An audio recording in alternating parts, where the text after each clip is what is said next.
What's up, everybody? Welcome to another edition of the Fantasy Cheat Sheet. I am Marcus Grant, joined by Michael F. Florio and Laquan Jones. LQ, where are you? You're like in some like lakefront property or something. Like, what's going on behind you right now? I'm in Jersey. I'm in a B&B. I'm close to the hometown, but yeah, man, I gave you a little tour off screen of the house. It's a little creepy.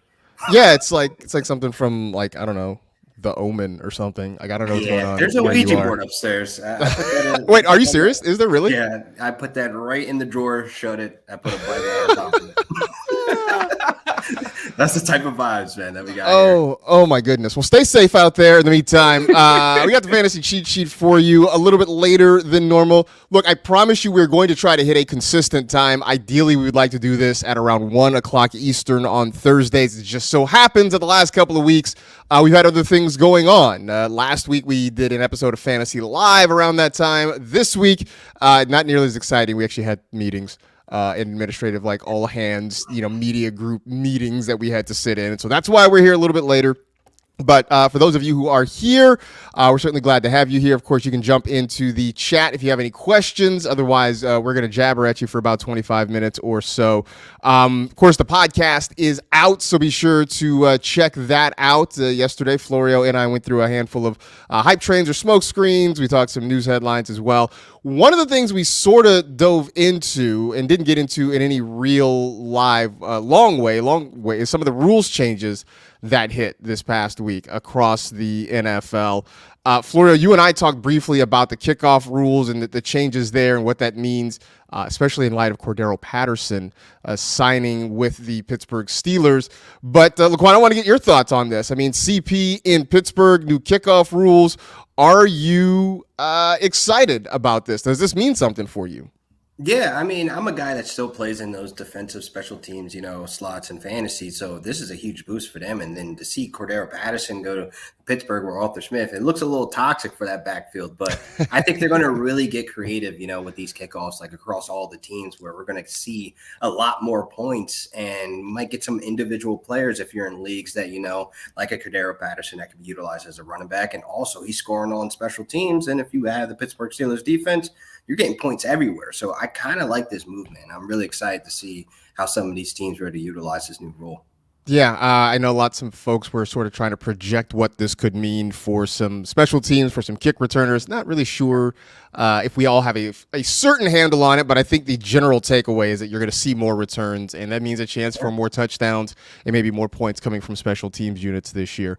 Another one that we didn't talk about yesterday, Florio, the trade deadline has been moved to the Tuesday after week 9. That doesn't change the fantasy trading deadline, which happens a little bit later in the year.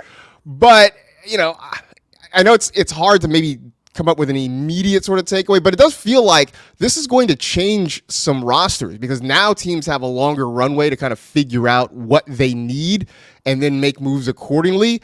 I don't know, maybe it's just me, but I feel like this is going to have an impact. Like we're going to see a couple of big names maybe change places at the trading deadline because teams have more time to figure it out.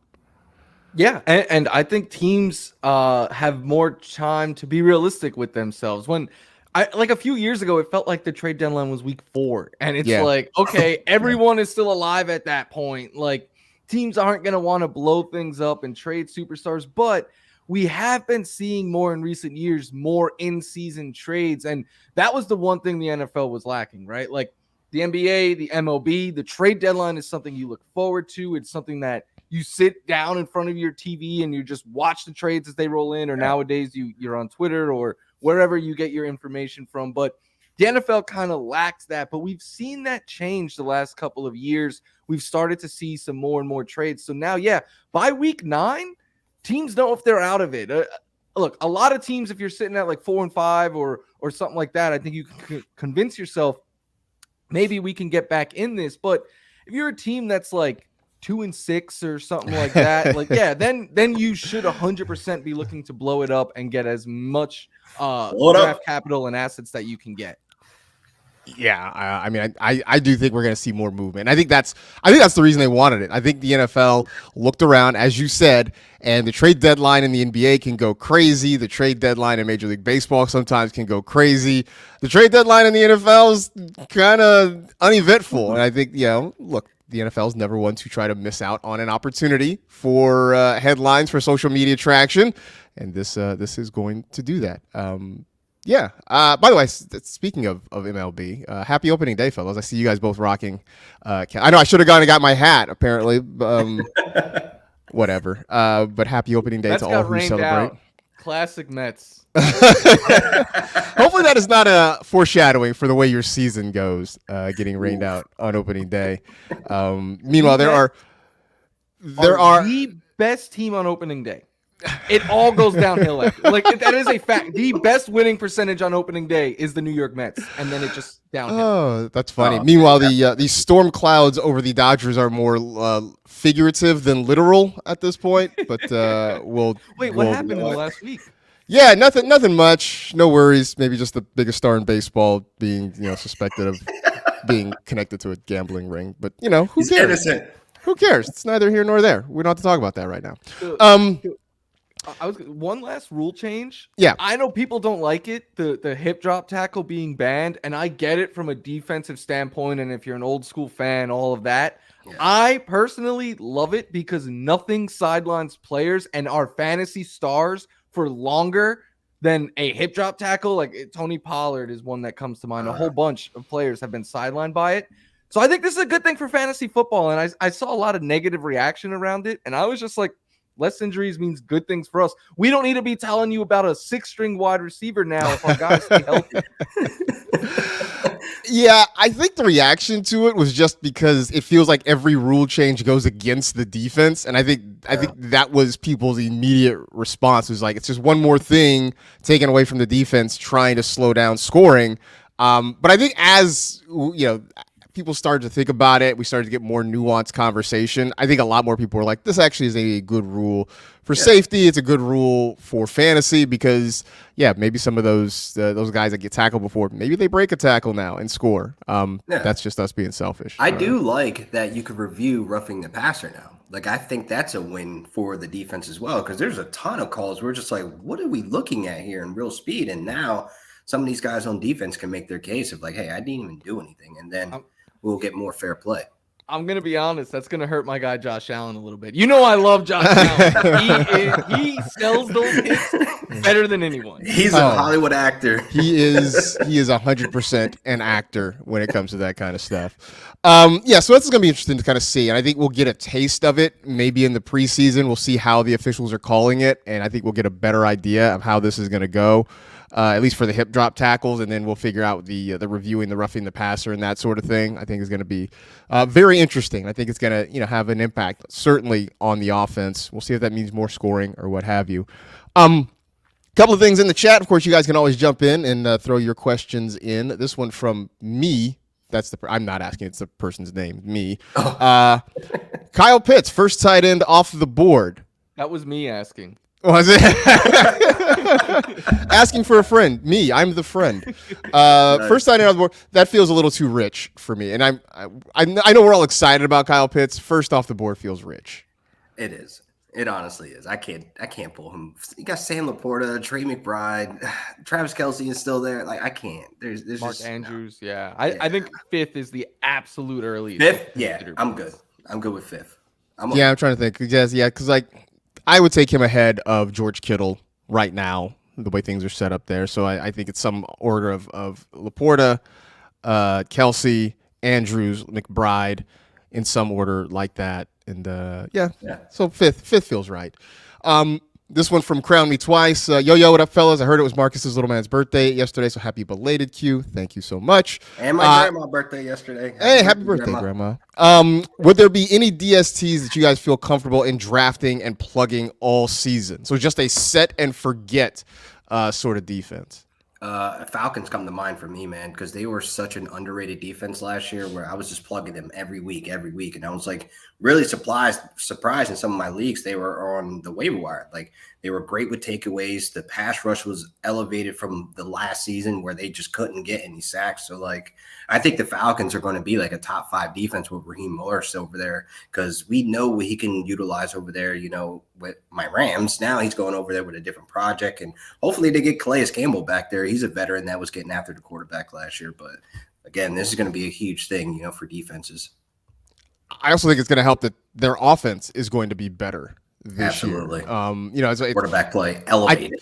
I can't think of a time in my life where I looked at the Falcons and said, man, this offense is really letting the defense down. But that was sort of the case last year, is that the defense did its part to keep them competitive and keep them close, and the offense just could never capitalize. I think that sort of helps. I would throw the Jets in there. They were a great defense in a similar situation. As long as Aaron Rodgers is healthy, that means they get improved quarterback play. That means they have a better offense. So I think the Jets are another one of those. Watch out for the Raiders, too, because they finished the season strong. They were popping up a lot of points with takeaways, fumbles, and pick sixes, and et cetera. Like, they were a team in the back end of the season that helped a lot of teams going into the playoffs. I don't know what to think about the Raiders because it feels like every time they finish a season strong and we're like, man, watch out for the Raiders. That's when a Derek Carr thing. Well, because we get all excited about that, and then they go 5-12 or something. Like, it's just sleep. I don't know what to think about me. Not because of their defense, but because all of a sudden they want a Russian quarterback, and it's like, okay, you had one that can run for 1,000 yards. That all you needed to do was give up a 6th-round pick to get, and you chose not to. Well, speaking of which, I mean, that actually is a good segue because that was the story. Vinny Bonsignor, who covers the Raiders, pulled a quote from Antonio Pierce, who says what he's looking for in his next quarterback is, quote, a damn runner, which makes me think, Jayden Daniels. Do they try to maneuver for Jayden Daniels? I wonder if they can maneuver for Jayden Daniels. Yeah. I don't know, man. That would be interesting if he ended up there. They would just have to get aggressive and move up in that draft. It's gonna be. I kind of ever since the Commanders signed Mariota, I've been like, Jayden Daniels is going 2 overall, and I know a lot of people have been saying that, but to get that high in the draft, it's gonna take a lot. I mean, not saying they can't do it. They'd probably have to give up multiple picks this year plus next year's first. Which, again, I like Jayden Daniels a lot. But if you wanted a Russian quarterback, and it makes sense when your strength is going to be your defense, that you want a quarterback who can run. And I think you also want a quarterback who has proven that, hey, if you give him an elite receiver like Devontae Adams is, he can be productive getting that guy the ball. Again, Justin Fields for 6th. To me, that was the move the Raiders should have made. And maybe Getsy being the OC rubbed him the wrong way. I don't know, but if you wanted a Russian quarterback, that was the way you were going to get one because I don't think they're going to be able to get Jayden Daniels. That was sort of my question. I wondered how much Luke Getsy being there had an impact on one side or the other. Do these two guys want to work together again? I did it. That did cross my mind at some point in the situation there. Couple more things in the chats. One from our pal Randy, who shout out to Randy, who's actually running this live stream for us today. Normally it's Kyrie. He's off on a wedding. Randy. He's off at a wedding, not his own presumably. And Randy's in, but he wants to know, looking at this year's Young Packers roster, who do you see being the most valuable and worth picking up early-ish? It's got to be Josh Jacobs, right? Josh Jacobs, yeah. I like Jaden Reed. I'll never Jordan Love. Yeah, no, I can't. What do we call him? I call him the 2.0 of Debo. I was calling him Dairyland Debo. Dairyland Debo. Dairyland Debo. Yeah. Yeah, I like that. Coin that. I was seeing a lot of love yesterday on my timeline for Dontavian Wicks. A lot of love for Dontavian Wicks. I'm going to annoy Laquan here. And last year, I was saying at cost and everything, Jaden Reed is the wide receiver that I want from Green Bay and everything. And I still think he is the best of the bunch and the one that you want the most here. Yeah. But I feel like Christian Watson's going to be underrated this year. He is a very good player, in my opinion. I think the only thing is the injuries. And I get that. I understand that is a huge concern. Last year, you had to pay a top 20 wide receiver price or borderline top 20 with that risk. Now, everyone wants the other Packers wide receivers, and I'm seeing stuff like Christian Watson. And to me, it's like, okay, if you're going to give me a big discount on someone that we know, even if he's inconsistent, has the ceiling every single week that Christian Watson has, I can easily get excited for that. You know what? That kind of reminds me of like when the price dipped on Debo, because he's always been a guy that battled injuries, but we know how electric and how talented he can be on the field. It's just, it just never worked out. But then once he got the bag and he started taking care of his body and avoiding crazy tackles, trying to truck a linebacker, like, you're not a running back, bro. But I feel like you buy the dip now on Christian Watson, which I do agree, even though I just hate, people hype training guys that are like this, that are going to be in new heights, like a top 15 pick, like a Gabe Davis a couple years ago. No shade, Florio, no shade. But I'm just saying, man, like I get it. It's just, to me, I feel like the lack of chemistry he has with Jordan Love was very telling last season. Like, don't quote me because I forget the numbers of it, but he had 7 interceptions when targeting Christian Watson. And that was like majority of Jordan Love's, interceptions last season. So that could be a problem. Like, if you're not on the field, availability is your best ability, and you're not getting chemistry with the new franchise starting quarterback. Yeah, I mean, these are all things that can be worked out, right? I mean, all it takes is bringing Jordan Love some breakfast or something and sitting at the table with him. That story's never. I mean, like, that joke's never going to go away, right? Like, we're just going to. This is going to go on for time and eternity at this point. Dominic wants to know, if you guys had your fantasy draft today, who would be your QB1? Same guy it's been for the last 4 years. Justin Herbert?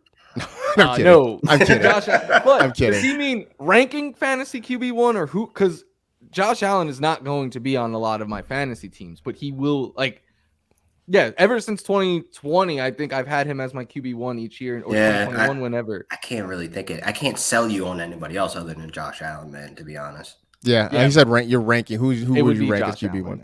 Yeah, I think it's Josh Allen. Although, he is that perfect mixture of running and passing that you want out of a quarterback.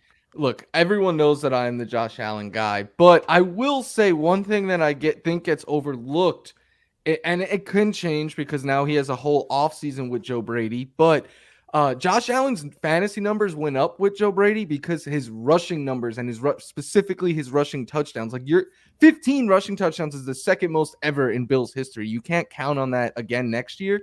He averaged something like 225 passing yards per game with Joe Brady. So I think this with all the top quarterbacks, there's holes to poke in all of them. Like, that's with Allen, with Jalen Hurts. The O-line has changed. Is he going to run for as many touchdowns near the goal line? Lamar, I know has some injury history in his past. There's Mahomes coming off his worst fantasy season. So to me, I kind of think you look at these top quarterbacks, and I have the exact opposite approach as what I had last year. And I'm like, okay, I'll let someone else pay up for these guys, and I'll just wait and get like Anthony Richardson or Kyler Murray or something like that. Yeah, I mean, I'd like to think that too, but I see the ADP on Anthony Richardson is skyrocketing. I think he's going to be QB5 come August. I think right now, I think on Underdog he is currently QB5, which feels really spicy to me. What's happening? Like, what's the hype? Like, is there any update on his rehab or something? That's I don't know. I mean, I know there was that video like a month ago, right, of him like soft tossing a football, which got everybody excited or whatever. I don't know. I just think we got a small taste of what he could do last year. It looks like a guy who can score a lot of rushing touchdowns, and we are hoping that the passing numbers come through. I just think it's people sort of banking on upside, but that feels like the absolute ceiling at QB5, and I can't go for that. I can't. Who would you put ahead of him? The big four, we said Allen, Hurts, Lamar, Mahomes, I think are all comfortably ahead of him. Yeah. I'd still put Burrow ahead of him. That one to me is very Jordan close. Love. I kind of would put Jordan Love. Maybe. Okay, CJ Stroud or Anthony Richardson, who'd you rather have? I think that depends on the drafter, because if you just want to save like 18 to 20 points a game, I think CJ Stroud is your guy. But if you're an upside drafter, I do believe that Anthony Richardson's ceiling is higher than Stroud, just because of the rushing production that he, not only the touchdowns, like he can be a guy who averages like 50 rushing yards per game, and that's a free 5 fantasy points right there. All right, let me ask it another way then. Would you feel comfortable? Which of those two guys, Stroud or Richardson, do you feel comfortable just plugging in your lineup and just letting it go? CJ Stroud, because he's a little bit more proven. But I like what I always love to do is take a second quarterback if I take someone like Anthony Richardson. And looking at like consensus ranks right now, like I could get someone like Trevor Lawrence or Jared Goff or maybe even Justin Herbert to pair with Anthony Richardson. And then I have my safe option and my swing for the fence option. I like that. That would be my option too. Speaking of Justin Herbert, real quick, Mr. Scampers puts in the chat. I'm against the hip drop rule, if only because it gives more power to the officials we already dislike. I don't think you're alone on that, Mr. Scampers. I think a lot of people are concerned about whether or not officials are going to consistently get that right. So I don't think that you are making an unpopular statement there at all. Roman asking, is Drake London being undervalued? I kind of think he's going to be a top 5 wide receiver. That is the absolute ceiling for me. I feel comfortable more like top 10, top 12 for Drake London. This is going to be his breakout season we kind of been waiting for. I mean, the elevated QB play there is why I'm sold. I'm sold because of new, head coach, Raheem Morris over there with Zach Robinson as the OC. So I think a lot of great things could be, coming out of Drake London out of Atlanta this year. I mean, top 5, you're talking about what CeeDee Lamb, Tyreek Hill, Jamar Chase, Puka Nacua, Amon-Ra St. Brown. That's a tough bar. Some heady, like he could be like wide receiver 7-6 there. Like I'm willing to put him that high, just based on the elevated QB. So you guys would rank him. I'm going to throw some names at you. I want to see because I think he has the upside to finish top 10, but I don't. There's a lot of wide receivers that I wouldn't take him over still, like Garrett Wilson. No. Would not take London over Wilson. No. AJ Brown. No. Devontae Adams. We might could have that conversation. Cooper Kupp. Stephon Diggs, like he's not even in a top 15 right now in some people's rankings. Like that, I would take Diggs over. I would take Diggs over because I prefer his quarterback to Kirk Cousins. Devontae Adams really is a matter of who the quarterback is in Vegas. Yeah, really is. Sad. Yeah, I don't know. Maybe with Gardner, I don't know. I'm not even sure if with Gardner Minshew. What about Chris Olave? Oh, I'm taking Drake London. Yeah, I think I take London too. Taking Drake London. I think I take Drake London over Chris Olave. And it's not a talent thing; it's a quarterback thing. Quarterback thing. Marty just threw a good one in. London or Mike Evans? I think I take. I think I take Mike Evans. Yeah, I got to go Mike Evans because I feel like he's always going to be disrespected with his ADP, and then he's going to smash his ADP. So back with Baker, I got to go Mike Evans here. Yeah, I think I take Mike, but can I have both? Think about you can get both. I want both. We haven't mentioned the Texans duo or the 49ers duo either, which Nico is high right now. I think are interesting. Nico is the ADP on Nico is a little higher than I would like it to be. Receiver 9 because right now. Look, Tank Dell still walks the earth. I know Dell got hurt last year, but I think he's going to be back probably for week 1. He's already working out. Like I saw a video of him. He looks quick as lightning. Like I don't want to pay the price for Nico Collins when Tank Dell can give me similar, if not better production at a lower ADP. Yeah. I can't do it. Real quick before we get out of here, just got a couple minutes left. One, by the way, the Mets apparently, according to Randy, are 41-21 on opening day. That's a .661 win percentage. That is the best. Followed by the Seattle Mariners at .617, 29-18 for the Mariners. So there it is. Also, real quick, did you guys see Steve Belichick just ethering his father? Apparently. Steve Belichick, now the defensive coordinator at the University of Washington. And somebody asked, what is the main difference between him and his father, Bill Belichick? And Steve's response was, I have a job and he doesn't. Yeah. The secret hatred just oozing out of that statement. I would assume like this is a joke and like it's all ha-ha between them. Like, he's not wrong. No. Yeah. Nah, that's one of those things that you say is like, oh, I was just kidding, but there is some secret animosity behind that. For real. I saw that and I howled Smoked his yesterday. boots. Absolutely howled yesterday. All right, that's a good spot for us to shut it down for this week. Thanks to everybody who jumped in. Thanks to everybody who participated in the chat. We appreciate you. Be sure to go check out the NFL Fantasy Football Podcast. Latest edition is out wherever you download fine podcasts, and we'll be back with you next Thursday, hopefully at our normal scheduled time, which is 1 p.m. Pacific, 10 a.m. or 1 p.m. Eastern, 10 a.m. Pacific. We'll be back with you then. The podcast back with you on Wednesday as well. Of course, this is archived too. If you want to go back and watch it later or share it with your friends, or if you're sitting at a barbershop and you want to put it up on the screen, it's going to be over at YouTube for you. We appreciate all of you. And yes, crown me twice. Happy Easter for those who celebrate. Even if you don't, enjoy the weekend. Be safe. Be happy. Be healthy. That'll do it for this edition of the Fantasy Cheat Sheet. For Michael F. Florio, for Laquan Jones, I am Marcus Grant. It is time for Dodger baseball. Enjoy Major League Baseball opening day. Enjoy the weekend, and we'll talk to you again next week, folks.